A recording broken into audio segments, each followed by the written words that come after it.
இதோட வெக்கங்கேடு கழிப்பறை இத சென்னையில பராமரிப்பதற்கு ஊழல். ஏங்க கேவலம் இல்ல? கழிப்பறையை பராமரிப்பதற்கு அதுல ஊழல் செய்த ஒரே அரசாங்கம் திமுக அரசாங்கம். இன்றைய தினம் ஸ்டாலின் எப்பொழுது பார்த்தாலும் பேசுகிறார், இந்தியாவிலேயே முதன்மையான அரசாங்கம் திமுக அரசாங்கம். எதுல முதன்மையான அரசாங்கம்? கடன் வாங்குவதிலே முதன்மையான அரசாங்கம், ஊழல் செய்வதிலே முதன்மையான அரசாங்கம். உண்மைதானே? உண்மைதானே பேசுறோம். ஊழல் செய்கிறாங்கல்ல, 5 லட்சம் கோடி 5 வருஷத்துல கடன் வாங்கியிருக்கார். 5 வருஷத்துல. இதுதான் திமுக ஆட்சியுடைய சாதனை. திரு ஸ்டாலினுடைய சாதனை 5 லட்சம் கோடி வாங்கினது. சிந்திச்சு பாருங்க.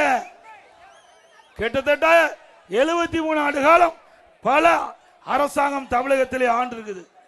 73 ஆண்டு காலம் பல கட்சி தமிழகத்திலே ஆட்சி புரிந்திருக்குது. அந்த 73 ஆண்டு காலத்தில் 2021 வரை தமிழ்நாட்டுடைய கடன் 4,85,000 கோடி. 2021 இருந்து 2026 வரை திராவிட முன்னேற்ற கழக ஆட்சியில 5 லட்சம் கோடி கடன். இந்தியாவிலேயே கடன் வாங்குவதில் முதலிடம் தமிழ்நாடு. வெக்கக்கேடு இல்ல?